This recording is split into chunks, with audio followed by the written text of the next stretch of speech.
Happy Friday! It's the Prop Queen Pod. It's going to be me and Mid-Major Matt today. Mid-Major Matt going to talk to us about some college football. Big game last night, by the way. I also have NBA prop edges for tonight's slate. There were a bunch of really good spots to attack some props in the NBA tonight. NFL, I'll also recap some of my favorite wildcard plays for offensive player props at the end of the show. It's probably going to be like that 30 to 45-minute range of a show today. So anyone who's tuning in now, welcome. This Friday couldn't come soon enough. I felt like this week was so long. Maybe it's because we didn't really have Monday football. We did have Thursday night football, but just not in the NFL. Last night's game was incredible, by the way. Congratulations to the Miami Hurricanes. You guys advancing to the championship game of the college football playoff. Tonight, Oregon is taking on Indiana, who everybody in this chat yesterday said is a resounding number one. I don't know about that. I sniff a dog. Yesterday's game, though, was great. Miami ends up winning 31-27. Miami, I think, was the popular side, but Ole Miss ended up making it a really fun second half. The fact that Chambliss was able to essentially drive downfield so quickly in the second half of that game was incredible. Carson Beck, as Mark Zeno came on yesterday and said he went over his passing yards prop, which was in the 220 range. He had 268. Lacey, that was a funny one too, because yesterday when we had propaganda, John Ewing of BetMGM said that Lacey's rushing yards prop, the under, was the most bet on prop of the day yesterday, and he ends up going over. That one was pretty telling. Miami team total over did cash for Mark Zeno yesterday by the skin of his teeth, but we hit it. Great job by Carson Beck running that football into the end zone too at the end of the game. I really thought that maybe there was a chance Ole Miss had at the end of the game there, even with 18 seconds. It was pretty crazy. Miami ends up winning that game and advancing to see if they're going to play Indiana or Oregon. Indiana, wait, I forgot who came on the show, but a few weeks ago, a guest said it was value on Miami making it in the championship. I want to say it was Steve, but not sure. I know you are talking about, no, it was actually from VSiN. It was, oh my God. Now I'm blanking. Who do we have on the show? Hi, guys. Hi, everybody. I'm so annoyed at myself, right? Will Hill. It was Will Hill. Will Hill came on. And he said, Will Hill from VSiN came on the show before the playoffs began. That was the week before the playoffs began. Shout out to Will Hill. He came on the show. He said not only did he like Miami in the first game of the season, of the college football playoff, Will Hill also said that he liked a long shot on Miami to win it all. Which could be live if what happens tonight happens. I think Oregon keeps it close. I think Oregon ends up giving Indiana a run for their money and potentially having a chance to win. Oregon's down to 3.5. The public is heavy on Indiana tonight. Heavy. I mean, we're talking like 80% of action. I'm going to go over to John Ewing right now, see if he has any updates on tonight's college football playoff. We've got a lot in the NFL he's talking about. NFL wild. I'll get you NFL wildcard betting in a second. BetMGM right now actually moved Indiana to 4. Oh, no, sorry. It opened at 4 and it went against them to 3.5. Yeah, that makes sense. 74% of bets, 52% of handle is on Indiana tonight. And you know what we call that? A fishy line. Now, typically a fishy line would move by a full point when the public's on one side, but we're going to call it a fishy line because the book is moving against Indiana, and it's the most public side of the week of this semifinal. In this chat yesterday, I got roasted for saying that this year in college football, there wasn't like an Alabama and Ohio State, a Georgia that was super dominant, where you go into it and say, oh, it's their year. Now, Indiana's been amazing. Don't get me wrong. They have. But it's a fishy line with that line moving against them and the public on them the heaviest side of the day. Just be careful of Indiana tonight. And, of course, if you, sure, the line's moving. Let's get to propaganda because Matt's going to come on. We'll talk college football. We will talk NFL props. And then he has to go because he has his show. He's actually but first, okay, what a month for Miami Hurricanes. BR Betting said, we were talking about the Will Hill number, and he didn't get 100 to 1. But he did, I think it was like 14 to 1 is when Will Hill gave it out. Look at what BR Betting posted about Miami. 100 to 1 to win the college football playoff minutes before the selection show. 2 underdog wins, 1 over defending Natty champs. Game-winning drive to head to the Natty, and then first team to ever play for the Natty at home. Here's the thing. If Oregon upsets Indiana tonight, I think Miami could have a good shot. But after that game that Miami just played, if Indiana ends up beating Oregon, I am worried about Miami facing Indiana. Someone at Hard Rock, Sean Michael said, has 150 to 1 ticket. Oh, the books won't like that. I'm so curious. I would have to ask John Murray because you would think they don't want to pay out. A lot of people probably do have Miami futures. It was enticing. There's a lot of Miami homers out there. But you also have just so much of the bets probably on Indiana throughout this playoff. So I'm curious who the books would like to win it all. And don't forget that Lane Kiffin got paid $500K for Ole Miss making it to the college football playoff semis. $500K to make it to the semis is insane. Someone also had the 100 to 1. Oh, I see. Champs. No, that ticket. Oh, no, it's a winner. You're right, Sean, the winner to 100 to 1 at Hard Rock. The also crazy part is that they covered the 3. So that's pretty insane. What'd you say, Craig? Miami has not faced Mendoza, but Chambliss will make a great pro quarterback. Yeah, and then he has to go to the draft because I saw that they denied his eligibility. So he's going to have to go to the draft. Let me get to some propaganda real quick because we do have the most bet on player props for tonight's game from over at BetMGM. Let's get to propaganda.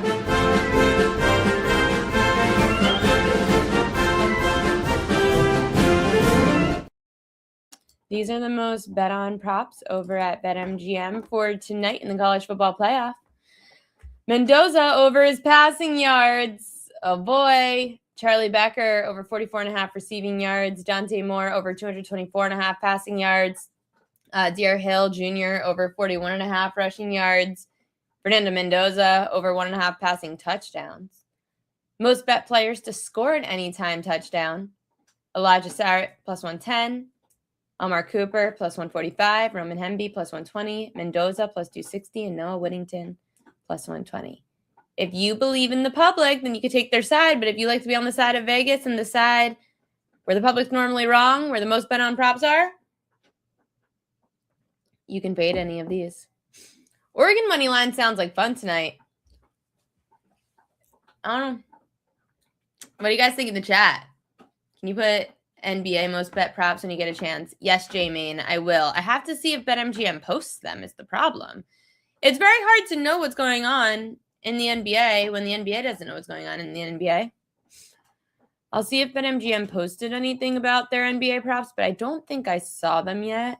Oh, they just posted it an hour ago.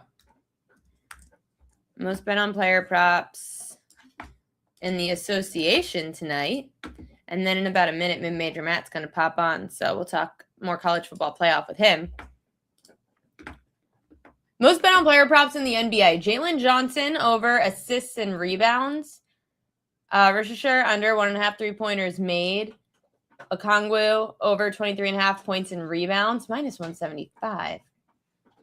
Anthony Black over points and assists. Oubre under 3.5 rebounds. They're always so obscure. These props are so obscure. Like, why are people betting this? Jalen Johnson, I understand. There are a ton of NBA injuries today, by the way. I'll go through them. And for anyone that is a Prop Queen newsletter subscriber, I'm going to put the newsletter out right after the show. I have to finish it. I have all the props. I just need to write it into the newsletter. It took me a while today. And I had to get my nails done because this nail ended up chipping. Just some quick injuries in the NBA, and then Matt just popped in, and he only has 20 minutes, so we got to get to him quick. Jalen Suggs is out. Franz Wagner is still out. Joel Embiid is probable. SGA is out. Chet Holmgren's out. Isaiah Hartenstein's out. John Morant's out. Cedric Howard's out. Denver, everyone's questionable. So, like, literally, the whole rotation's questionable. Josh Hart's still out for the Knicks. Alperen Şengün is out for Houston. Those are the most notable injuries I saw. But we'll get back to some NBA. Yeah, Trae Young's out too. He's on the plane going to D.C. to somehow play Mid-Major Matt's Washington Wizards. Mid-Major Matt coming on the show. Is there hype? Is there hype that you guys just got Trae Young? Wait, hold on a second. I am not a Wizards fan. I'm a Sixers fan. No, I know, but you live in like that D.C. area. No, there's no hype. They're going to sit him until they can trade him, or they're just going to sit him to make sure they don't lose their draft pick. I learned that they have a top 8 protection for that selection. They're not going to risk that. So no, Trae Young is going to do very little for the Wizards, I imagine. Well, we'll talk about college football. Oh, Richard downgraded to questionable, by the way, since we just talked about him in propaganda. So in case anyone cares, we care about the college football playoff. Last night was an incredible game. I want to obviously ask you about tonight. That's what people care about. But just give your final thoughts on last night's game. Last night was a great what-if game. What if Lane Kiffin never leaves? What if Miami catches one of the 17 interceptions that they dropped last night? What if Kawan Lacey doesn't get hurt after his touchdown run? So it was a great what-if game last night. But as I said on the show, I think I said on Monday, I said last week, Miami's the most talented team in the country. Best roster in the country. They are not the most complete team because I don't love their head coach. I love Kurt Cignetti more. That's why I say Indiana is the more complete team than Miami is. But like Miami's roster is no joke. They're awesome everywhere. And they played once again last night. Now the question is this week, how healthy are their defensive guys going to be? There's a lot of defensive guys who got injured in that game last night. But Miami we saw last night that this transfer portal is a great thing because the quarterback coming from Georgia led them to a victory, and he threw to a freshman. It's crazy because who knew that there was actually high school freshmen anymore? But Miami just looked like a better team last night, and they deserved to get the victory. It was still a great game in the second half. So shout out to Ole Miss, and Chambliss is going to have to go to the draft now. Miami, are they going to be a true contender if it is Indiana? And don't worry about the handicap of this game yet. I'm just saying, if it was Indiana, is there a chance for Miami, or do they really need to root for Oregon? No, 100%. I would say Miami could beat either of them.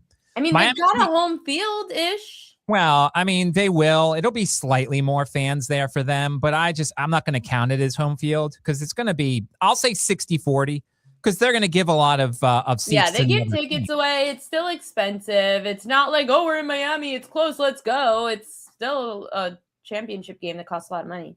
The question is, can Miami overcome the coaching mismatch? That's my question. Miami has the better roster. I said it. Miami, if you take Miami's team and Indiana's team and put them up against each other, I'd take Miami's roster. But you don't believe in Cristobal versus Cignetti, or is it like Oregon, if they do happen to upset them, then Cignetti has a chance, then Cristobal has a chance? Well, I like Dan Lanning, too. I really like Dan Lanning. I think that's 2 top 5 coaches that are coaching against each other tonight. So I think the coaching advantage, no matter what, goes to the other team in that game against Miami. Oregon's got as much speed probably as Miami does, but it'll be interesting to see. This game tonight's so fascinating. It is so. I want to hear your thoughts on it because a lot of people who I respect in the industry like Oregon. I just, from a numbers perspective, like Oregon. I mean that because I always talk about fishy lines. The most public side this week in the playoff is Indiana. People are starting to really buy in that Indiana is this dominant, this amazing. When the narrative starts to shift and people start to believe, I tend to go the other way. How about you? So I really wanted to play Oregon this week. That was my first play, and I was hoping it was going to go up because I thought the excuse me, I thought the betting public was going to bet on the Heisman and the Coach of the Year and be like, oh, yeah, and the number one seed. We always bet on number ones. But unfortunately, the line's coming down a little bit. It's gone down. It's 3 pretty much across the board. There might be 1, 3.5 out there if you're interested in that. I wanted to bet Oregon, but the line's just not giving me the value here. Last night I took the first quarter under in this game. They're 2 of the top 20 first quarter defenses in the country. I don't like that as much now because we're indoors. If you look traditionally at the Peach Bowl or the Chick-fil-A Bowl that's played in this building, you're going to see a lot of points. We're going to be on the fast turf. Oregon has so much speed that I think they're going to break at least 1 or 2 explosives tonight on Indiana. Tonight is going to be kind of somewhat like last night, in that I think it's going to be the matchup of the explosives of Oregon and against the tough, hard yards of Indiana. Indiana's going to run the ball more. Oregon's got some injuries at running back. Their number 1's out. Their number 2 is questionable for this game. Indiana is perfectly fine with just going 1st and 10, 2nd and 5, 3rd and 3, first down. Like, they're perfectly fine with that. Whereas Oregon, I feel like, wants to expand the field more and wants to have the over for Dante Moore's longest completion be on like the 1st or 2nd play. So this game, much like last night, which was also the case, Miami's one of the slowest teams in the country. They had no problem running the ball, whereas Ole Miss is one of the faster teams in the country, and they wanted to expand. So last night was kind of a blueprint for how tonight's going to go. This is a very tough one. This one feels like a live betting situation for me. If it starts slow, like I'm hoping, I'm betting the over once again, like last night, because last night was 3-0 at the end of the first quarter, and then we saw the offensive explosion the rest of the game. Yeah, especially in that second half. It was a crazy second half. We did have a question yesterday, and I don't know if he's here in the chat or not, but Adam said, Adam1282, he said, I'm in Ohio. I can't bet on individual college player props, but I can bet on team total rushing yards, team total receiving yards. Any suggestions? So I like it. You have to do a lot of research on the defenses, what they, we talk about on this show, pass funnels, run funnels. The Tampa Bay Buccaneers are pass funnels. You want to throw it on them all day, stuff like that. So you want to kind of get the tendencies of the defense and decide like which way you want to take advantage for this matchup. And so, like, I don't know how successful Oregon's running game is going to be. The other complicating factor for rushing yards is sacks count as negative rushing yards. Whereas in the NFL, it doesn't. In college football, it does. So, like, you have to now think about, all right, is either quarterback going to get sacked a lot? Is that going to tank some rushing yards? I would think Indiana's going to have a little bit more success running the ball, only because Oregon has a very good secondary. So I would think if you're going to, and I don't know the numbers, I haven't seen what the numbers are, but I would think Indiana's going to rely on the run a little bit more than Oregon, who is down to potentially their 3rd running back for tonight. And plus, Dante Moore is going to probably take a couple sacks, which will then hurt that number even more. You're mentioning certain players. I know not everyone could bet on college football playoff player props. Who would be a player that you would focus on tonight for whether it's an over or an under? I would think that so this is tough because I think, Fernando Mendoza is going to be interesting tonight. I think we might see him run the ball a little bit. He is a guy that has the mobility, and I think he won't get sacked as much. And his number is 22.5. Now, once again, this is not, if you were to play something like this is nothing more than a little bit of pizza money. If that, I don't know. I don't look at the player props as much, especially for these huge games, because I can't bet them here anyway. So, but I do know that Mendoza's got mobility, and I do know this pass rush is tough. And so I do know he's not afraid to run out of the pocket. We saw Carson Beck last night.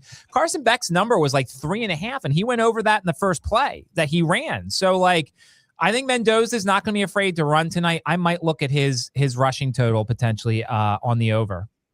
We talked propaganda earlier on the show. These are the most bet on props tonight, according to BetMGM. Mendoza over passing yards, Becker over receiving, Moore over passing, Hill Jr. over rushing, and Mendoza over 1.5 passing touchdowns. Which of these would you fade?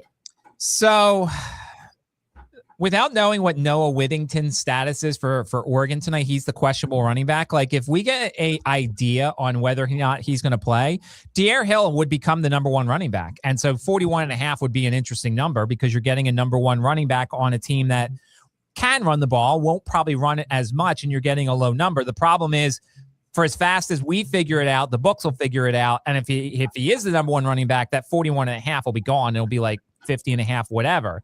So you're really taking a shot. If you think Noah Whittington's going to play, maybe you're looking at an under here for Hill. And if you think he's not going to play, maybe you want to take an over, but we don't know. He's questionable for the game. I like Charlie Becker. I really like Charlie Becker. He's been a revelation towards the end of the season for Indiana. We all talk about Omar Cooper and Eli Surratt, but Charlie Becker has been the guy that we've seen a lot of huge catches from Mendoza. So, like, I like their chemistry. I don't mind that number of 44.5. I think that's a decent number. Let's switch over to the NFL. NFL playoffs starting tomorrow at the wild card. We do have the first game on the slate, which is a huge spread, 10.5. Panthers hosting the Rams, Rams laying it. Packers, Bears also tomorrow night, a closer game with a shorter spread. Any player props that stand out to you? So tomorrow, the weather takes center stage. In Charlotte, we've got a chance for light rain, but massive wind gusts. I'm looking here at like 20 to 25 mile per hour wind gusts. And if you combine that with rain, like, I like my field goal props, but that's not good weather for either of them. Not to mention Carolina and the Rams don't allow a lot of made field goals. So that kind of plays into there. And then, of course, Chicago, like, obviously, with the weather in Chicago with snow, and it's supposed to feel like 9 degrees and there's supposed to be wind there too. I would be very concerned about that stuff there. I'd be looking at rushing attempts for like Monangai and Swift and Jacobs. Jacobs says he has not felt fresher in a while in this season. And so, like, I think the Packers are going to rely heavily on Jacobs, and I think the Bears are going to rely heavily on their ground game. I might look at the under on the longest reception for both Love and Williams. Both of them are guys that have either gone well over it or well under it. You mean longest pass? Yeah, longest completion. Yes, my apologies. I forget what I said, but I would almost look at the under there with the way the weather's going to be. And you know how it goes when it goes to snow. You either have these long receptions because the corner falls down or the wide receiver falls down. So, like, I have a feeling if we get the weather we're projecting here, we're going to see a lot of running and we're going to see not as much passing with two quarterbacks that we know can be, problematic at times. Sunday. Bills, Jags, Niners, Eagles, Chargers, Pats. It's your Eagles. Anything stand out to you there? I've been taking the Eagles team total under like all season. It feels like, because their offense is just not explosive. It's amazing how things have changed, because team total overs in Philly for the last 2 years were great, especially 2 years ago. Well, yeah, they had a good offensive coordinator. They had one last year, Kellen Moore, but that last year all they did was run the ball. I'm seeing now on DraftKings you can get 26.5 at minus 125 to the under. Until I see the Eagles consistently score points, even against bad defense. This is 49ers have a terrible defense. Until I see them consistently go over that sort of thing, I'm never going to take their over. The Eagles should destroy the Niners. They should, because the Eagles have the better defense. The Eagles have the better offense. I know that there's McCaffrey and I know that there's Kittle. But this is a game where Jennings and the other outside wide receivers shouldn't do very much. Cooper DeJean locks down the slot, and Quinyon Mitchell, unless Jennings lines up on the opposite side from Mitchell, because Mitchell's more of a boundary corner than a following corner. I don't know how the 49ers do a lot, which makes me think that Kittle could be involved. To me, this also feels like a Dallas Goedert game. Dallas Goedert, I think, should have some success across the middle against the Niners. The Niners are starting like their 17th and 18th linebackers on their depth chart here.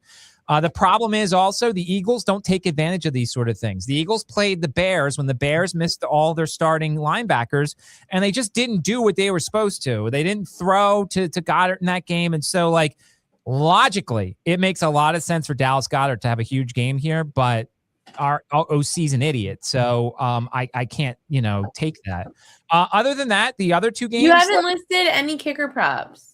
Well, see, but the problem is we got a lot of weather situations. There's a lot of weather, especially tomorrow, that's going to complicate things. I mean, look, Houston, Pittsburgh, that game's going to be filled with field goals. Let's be completely honest there. I mean, Boswell's going to need to redeem himself, because he was literally inches away from being the most hated person in Pittsburgh. Pretty much. Houston allows almost 2 field goals per game attempted on the road, and Pittsburgh allows over 2 field goals per game at home. attempted. So like to me that and we're getting Fairbairn and Boswell, like two of the most reliable guys. Now, obviously the weather will be a little bit of a problem. I mean, it's Pittsburgh at night. It's going to be a little cold. There might be a little bit of wind, but like if you ask me like two guys that I would want to play any sort of field goal props with, it would be those two guys. So I think most of my field goals are coming. I'll have to look at the numbers. Occasionally sports books offer like an over under on field goals made for the weekend. Might have to look at the under. Not even the game, just the weekend. Yeah, I might look at the under. It depends on how it breaks down. If there's one for tomorrow, I'll definitely look at the under for tomorrow with all the weather issues and stuff like that. But I might look at the weekend. DraftKings occasionally has something like that. I think the Score occasionally has something like that. But I don't see a lot of field goals, especially tomorrow with the way the weather's going to play. Yeah, weather a factor for sure. Is it so you said weather throughout the weekend? Are there games in particular you're waiting to bet because of weather, or you just like are you waiting to bet everything? Well, no, I mean that's not. I'm really waiting. I mean, tomorrow I think we're not going to see much of a difference. I mean, I think the weather forecast for tomorrow is the weather forecast. Foxborough has traditionally been an issue. There's a little bit of wind there. It looks like a little bit of 10 to 15 mile per hour winds there, but like. You know, and they have a young kicker, if I remember correctly, right? It's Borgalis. I mean, so he's a guy that, are you going to ask him to make a lot of field goals as a rookie in the playoffs? I don't know. So will New England go for it more? This is what we have to kind of consider now because things get a little bit tighter. And Buffalo, Jacksonville, like I'm not even going to try that game. I feel like I don't know enough about Jacksonville other than they're the number one rushing defense and the Bills are the number one rushing offense and they're just going to go at it. And I mean, maybe the Bills settle for some field goals, but who knows? That's the toughest game for me to kind of figure out. Well, Kelly and I filled both of our Splash Sports Survivor contests. I've been asking my guests this week for their Survivor pick of the week. So Matt, who is your Survivor pick of the week? So this is just, and I would not be able to use them for the rest of obviously it's one per week. So you can't use them to win the Super Bowl. Eagles. Okay. Eagles win this week. I like them. I mean, the steam's on them. The number's gone. You can't bet them anymore. It was -3. Like you can't bet a 5.5 anymore. By the way, it's Survivor, so it's fine. I think I'm rooting for the Bears this weekend. Oh, no. Well, for the Eagles. So let me ask you this. Would you rather go to Chicago if you're the Eagles with revenge because the Bears, beat them up in Philly, or would you rather host the Rams who scare me to death? Well, obviously the Rams scare you. They always play the Eagles hard. Yeah, exactly. And Sean McVay. Yeah, I mean, obviously I think the Bears are going to lose this week because I don't think the Bears are good. So, of course, it's better for you to have to go face the Bears. Right. And this is nothing. I know the Bears fans are going to get mad. I have mad respect for the Bears, but I have less respect for the Bears than I do the Rams. I'm scared to death of the Rams. I have a preseason Rams Super Bowl play that I made, but I just feel like for us, it would be a better matchup to play on the road in Chicago than it is against the Rams. Plus, I think the Rams have a better chance of beating Seattle, in which case we'd still see the Rams, but it would be at home in Philly for the NFC Championship game. Joe 420 says he has the under 45 in Eagles Niners. I mean, I don't hate that. I mean, I just gave out the Eagles team total under. The 49ers team total is 18.5. I would 20.5 is -155. That's pushing it a little bit, but like I don't see how the Niners score a ton of points on us. Our defense is fresh and didn't play last week for the most part and is really good. Mid-Major Matt, I appreciate you coming in between segments of your radio show. That is so nice of you. You gave us college football. You gave us NFL. You do it all, Matt. Thanks so much. As always, we'll see you next week. Sounds good. Thanks for having me. Make sure to give him a follow over at Mid-Major Matt. He literally pre-recorded a segment for his radio show so that he could hop on here during that pre-recorded segment. So nice of him. I've got NBA props for tonight. I've also got NFL props for the weekend. Prop Queen edges in the NBA and early look at NFL props for the weekend. Now, I don't have a graphic for the NBA props, so we're just going to talk about them. Starting with, so I avoided any of the large spreads. Bye-bye large spreads. No large spreads for me. Starting with Philly at Orlando, the Sixers laying 3.5 in Orlando, total 226.5. Jalen Suggs is out. Franz Wagner's out. Joel Embiid got upgraded to probable. I'm going to take advantage of the Magic injuries. Desmond Bane, over 19.5 points. He's averaging 4 more points a game at home without Franz Wagner and without Jalen Suggs. Bane's put up 15, 24, and 31 points in those spots. Overall this year, Bane's averaging 3 points more per game at home. The Magic faced the Sixers in Philly on November 25th. Bane only had 15 points. But in his previous 2 meetings with the Sixers in October and a game last year, he had at least 21. So now that Bane is at home, I like Bane over 19.5 points in this game. Michael Porter Jr. under 6.5 rebounds. Against teams that are top 10 in rebounds allowed, he's averaging 5.9. The Clippers allowed the 8th least rebounds per game. Only 42% of small forwards have gone over their rebound prop this year against the Clippers, and in the last 10. Michael Porter Jr. has gone under 6.5 rebounds in 5 straight against the Clippers.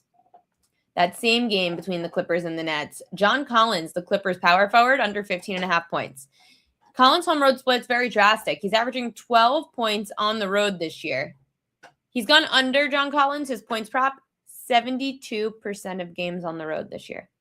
When facing a team that's a top 10 defense, only averaging just under 14 points a game. And on the road, that number drops down to just under 13 points a game. Brooklyn's actually allowed the 9th least points per game this year, and 61% of the power forwards they faced went under their points props. 67% went under in the last 10. John Collins under 15.5 points. If you want to take advantage of the Memphis Grizzlies with an OKC team coming in that has nobody, SGA out, Chet Holmgren out, Isaiah Hartenstein's out, you could look to the center for Memphis, Jock Landale.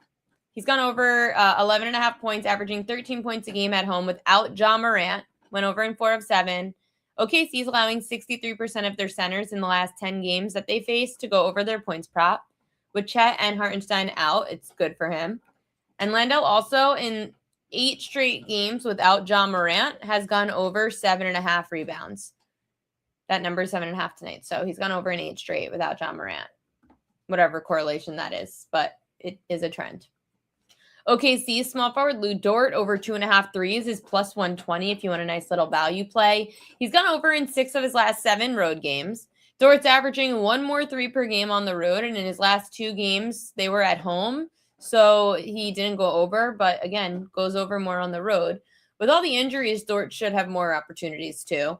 And Memphis is allowing the 5th most 3s per game. Knicks Suns, Knicks laying 1 on the road. Cullen Gillespie over 2.5 threes.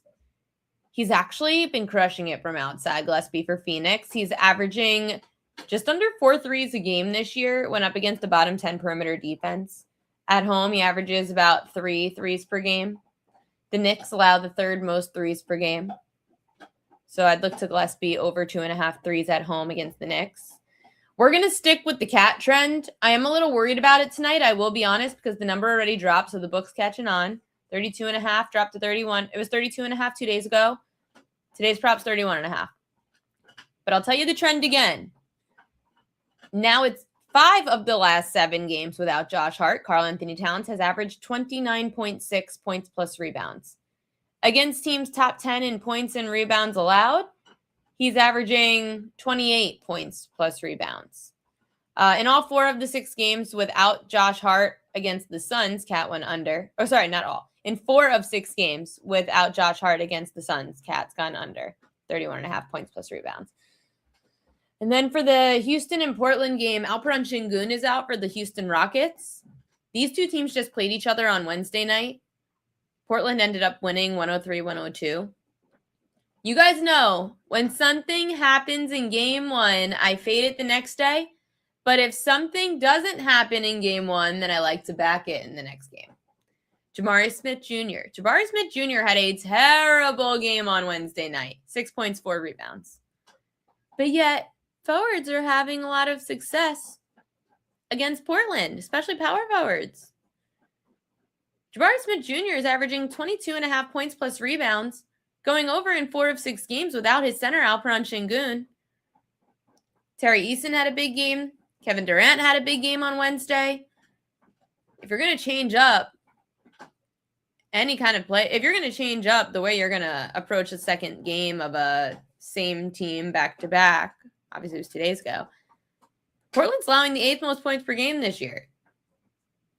They're not that big, and Jeremy Grant's still out. Jabari Smith Jr. over points and rebounds in this rematch. I love him in a rematch game. Gillespie under 4.5 assists with Allen, J. Main said. I know I was looking at Grayson Allen threes too, but Gillespie's threes have been really good on the road. Let me see what else you guys are saying. Okay. So those are my NBA props for tonight. Let's talk prop queen edges in the NFL. Wild card weekend starting tomorrow. Early looks. Starting with Bryce Young over 29.5 pass attempt. Oh, why did I say? Sorry, that is wrong. I like his over completions. I don't know why I said over pass attempts in that graphic. I also made this graphic on like Monday, and I just copy pasted it because I didn't have time to make a graphic. But I think I like his completions more. Hold on, let me just get the guide up. Need the prop queen guide. Here it is. I'll explain both props, but and remember, you guys could get access to the prop queen guide. I'll show it to you real quick. Nope, that's the cheat sheet. You get the cheat sheet for free, by the way. The NFL cheat sheet is on thepropqueen.com, or you can go to my Instagram and comment cheat sheet on the video, comment wildcard on my Prop Queen Sports Instagram video, and you'll be able to get the cheat sheet sent to your email. So that's the free version if you just want the free version. But then there's also your computer, upload file.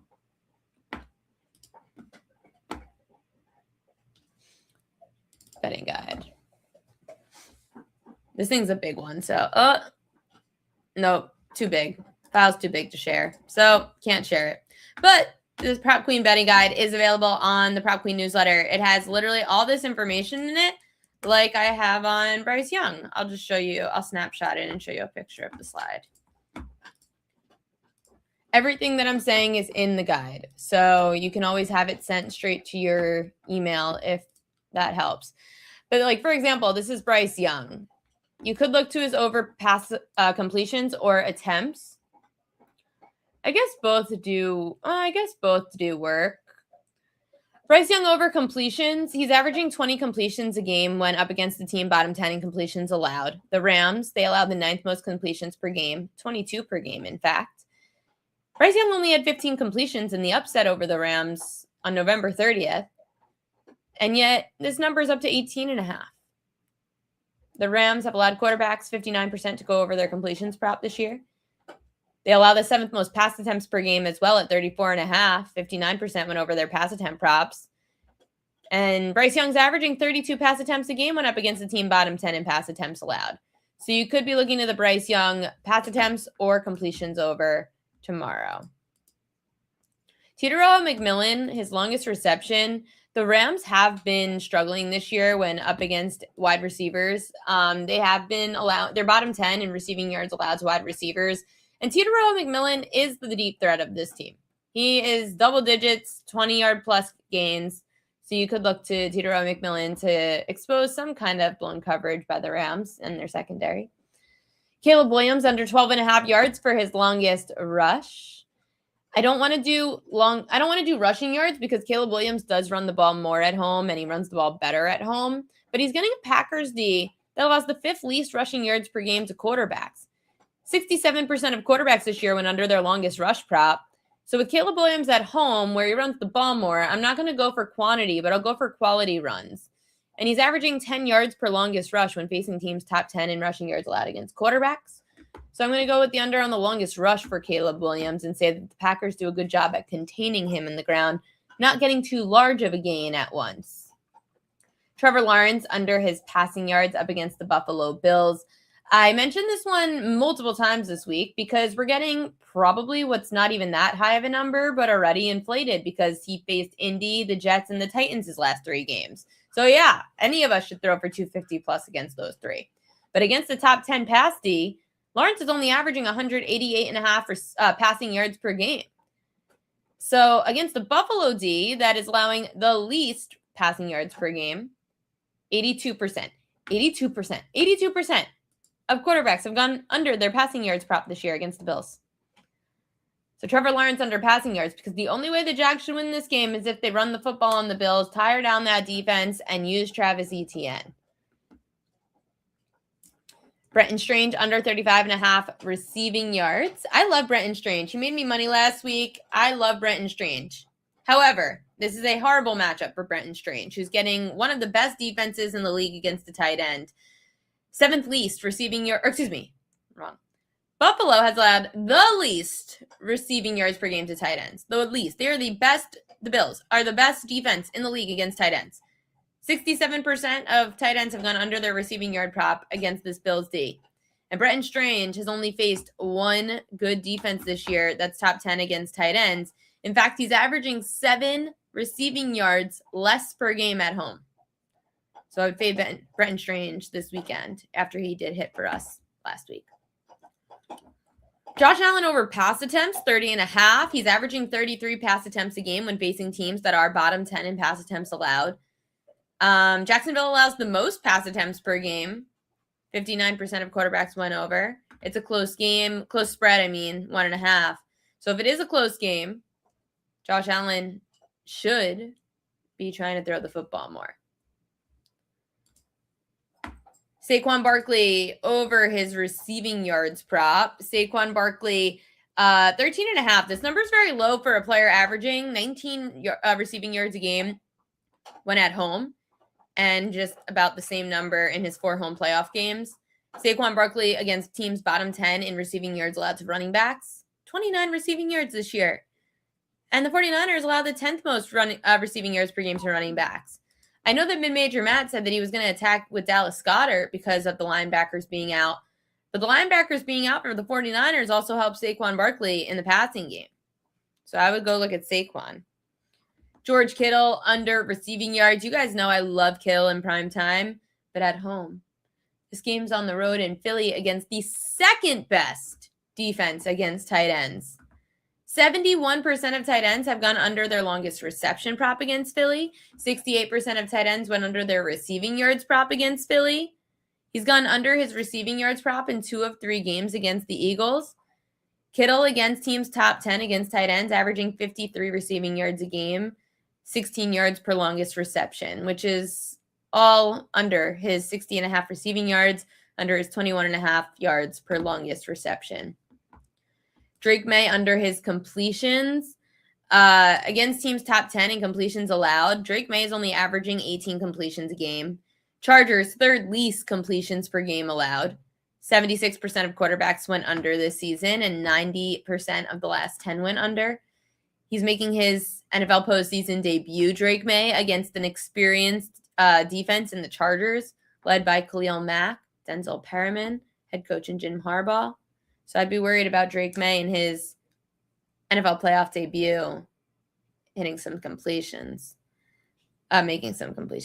Justin Herbert under his passing yards. Herbert against teams top 10 against the pass, only averaging 203 passing yards a game this year. He's averaging 20 passing yards less per game on the road this season. The Patriots, 9th least passing yards per game allowed to quarterbacks. 9 of the last 10 have gone under their passing yards prop this year when facing this Chargers defense. So I'd be looking at the under on Herbert passing yards. Pat Freiermuth on Monday Night Football should get lost in the playbook. DK Metcalf's back, Aaron Rodgers' favorite target. Pat Freiermuth is also getting a horrible matchup since Houston allows the 7th least receiving yards per game to tight ends. So with Freiermuth against top 10 defenses against tight ends, Freiermuth's only averaging 18 receiving yards a game this year. So I'd look at that under. And then Dalton Schultz. Oh, I love Dalton Schultz. Over his receiving yards. Pittsburgh allows the 5th most receiving yards per game to tight ends, and Dalton Schultz has the experience in the playoffs. Against teams bottom 10 against tight ends this year, Schultz is averaging 67 receiving yards a game. Even on the road, that number is 64 receiving yards per game. His longest reception, he averages 23 yards per longest reception, 16 when he's on the road. So I love Dalton Schultz over his receiving yards this weekend as well. Love passing yards over. We could look to props.cash. Share screen. Props.cash. Let's look. NFL. And remember, guys, you can use props.cash using promo code PropQueen. You get 50% off your first month if you want to try it out for the playoffs. You get 50% off this month using it for the playoffs if you use promo code PropQueen. You can see all of these. Let's just look at first Jordan Love against Chicago. 4 of 6 went over. He's averaging 225 passing yards per game against the Bears. 2025 on the road against the division. 1 and 2. Against the division overall this year, Jordan Love, 2 of 5. We could go playoffs, last 10, 212. So do with that info as you may. Nothing fully stands out there. Also, let's see quarterbacks. So 60% of the last 10 quarterbacks have gone over their prop against the Bears. 53% overall this year. Jared Goff went over, Purdy went over, Love went under last game and over the first game. But again, the first game was the home game, right? So at home, Jordan Love averaging 223. On the road, 227. I don't hate it, Jose. I don't hate it. But it's okay. It's not one of the ones that stood out to me, but it's okay. Let me see what else I had in here on Jordan Love. Did I have any props on Jordan Love? Jalen Hurts.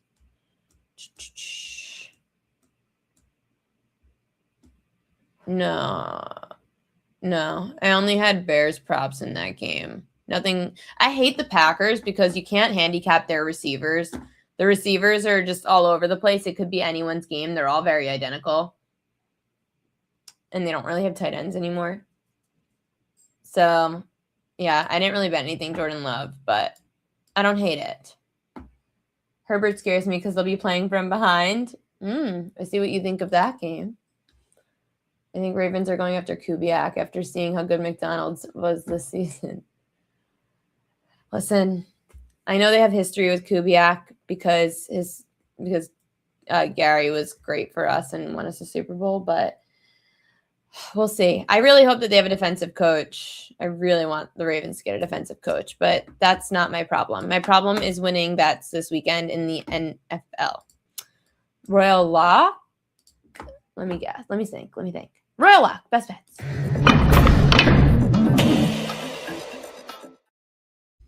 Royal Lock of the day. I really like Desmond Bane over 19.5 points. So many injuries on the Magic, and Bane's actually shooting better when he's at home. 3 points more per game at home. Bane's averaging 4 more points per game at home without Franz Wagner and Jalen Suggs. These two just faced each other on November 25th, and Bane only had 15 points, and this number's still 19.5. He's had good history against the Sixers, putting up at least 21 points in 2 of the last 3 games. So I'd look to Bane points tonight. John Collins' numbers really stand out to take an under against Brooklyn. Again, his home road split's very drastic, averaging only 13 points a game this year when facing a top 10 defense on the road, and averaging 12 points per game on the road this year, going under his points prop of 72% of the time on the road. What else do I like tonight? And I guess Jabari Smith. Those are my 3 in the NBA. Jabari Smith over 21.5 points in rebounds. He's averaging 22.5 points plus rebounds, going over in 4 of 6 games without Alperen Şengün. Coming off a terrible game against Portland 2 nights ago, he should bounce back against one of the worst defenses in the NBA. So those are my 3 favorite NBA props tonight. In the NFL, there's so many. I have to bet some of these, like more of these. There's so many I didn't even name yet. NFL favorite bets. I really like the Saquon over receiving yards. I think that's how they'll attack the injuries of the 49ers linebackers, especially because he's averaging 29 receiving yards a game this year against teams bottom 10 in receiving yards allowed to running backs. I like Drake May under completions, only averaging 18 completions a game when he is against a team top 10 in completions allowed. Chargers 3rd least completions per game allowed this year with 9 of the last 10 going under. Pat Freiermuth under I like too because he has to face Houston, who's good against tight ends this year, and DK Metcalf's back. And that Brenton Strange under also is intriguing to me. One I didn't mention was also Rico Dowdle over receiving yards, 12.5. The Rams allow the 5th most receiving yards per game to running backs. And Dowdle's averaging just under 24 receiving yards a game this year when facing a team that's top 10 or bottom 10 in receiving yards allowed to running backs. Dowdle also, his longest reception prop was only 8.5, and he's averaging 15 yards per longest reception against teams bottom 10 in receiving yards allowed to running backs. So you could look to Dowdle over his receiving yards as well. I don't like the Collins points. Oh, sorry, John Collins, you're saying. John Collins lines, 14.5. What did I say? I looked it up on Pickett. 15.5. Oh, it went down to 14.5. Yeah, I saw 15.5 on Pickett earlier today. So yeah, it's dropping. Got to get a headline. I should have bet it. I was so busy today, I didn't even bet it yet. I have to bet everything. And also, I forgot to tell you guys, Pickett just gave me a new deal. You get 10% off of Pickett if you use Pickett Pro, if you use promo code PropQueen. Pickett is free to use. Use promo code PropQueen. You sync your sports book and you can track your bets. But Pickett Pro, you can only sign up doing on the computer. You can't use the app to sign up for Pickett Pro. So if you go on the computer, you sign up for Pickett Pro, you'll get 10% off using promo code PropQueen. Why should you pay for Pickett? Well, I didn't even realize all the features that were different because I've had Pickett Pro for so long. You could use the desktop version, which is what I show you, and I always handicap games on the computer, so it makes it easy to have it on the desktop. You also, which is obviously important if you do SGPs, you can see where to bet the best SGP, which you can't get on free Pickett. So on paid Pickett Pro, if you do SGPs a lot, it will tell you exactly where to bet your SGP at the best price. So I thought that was really interesting too. So definitely some really cool features over on the Pickett Pro side of things. So definitely go check it out using promo code PropQueen to get 10% off. And good luck to all your Splash Sports contest entries. Thanks, guys, if you did sign up. We filled 2 contests, $50K on the line for Survivor. Really excited for it. I have 5 entries in each. Hopefully I could win one. I really need the money. Starting Prop Queen's been expensive. I hope someone else also who watches this show wins. I don't want to see someone who doesn't watch this show win. That would suck. So if you watch the show, good luck. Jared Block likes Houston. Tom picked the Packers. Mark Zinno picked the Patriots, and Matt picked the Eagles. So those are their Survivor entries. All I need is you to tell me what to bet, my queen. You're so funny. Sir Mackie loves pie. I am going to release the newsletter now, but you guys got it all. NBA props for tonight, NFL. Remember, you could get the guide with all this information. And there's more props. I didn't even tell you all of them. There are more props in the prop guide. It is literally every offensive player prop and a handicap of each of the props. It's not picks. It's not like, oh, here are my picks for the weekend. It's literally me giving you research on every prop and prop edge that stands out. So check out the Prop Queen betting guide. If you're a premium subscriber to the newsletter, you get it included in your subscription. If not, for $8.99, you can buy that guide. And it literally has a slide of like every player and their props for every team and every game. So you could see the analysis of if it's a good over, a good under, if you should stay away, why. Giving you explanations for everything is what I think is best. So I love to give you guys good research. I think it's hard to find these days. We have so many influencers out there that just like to dance around and give you bets. So I just try to give you good info so you guys could win your bets. Thanks to Mid-Major Mac for coming on the show today. Subscribe and like on the YouTube channel. That part's free. Prop Queen Media. It helps. I hope you all have a very good, profitable weekend. I will see you all on Monday here on the Prop Queen Pod, 5 p.m. Eastern Time.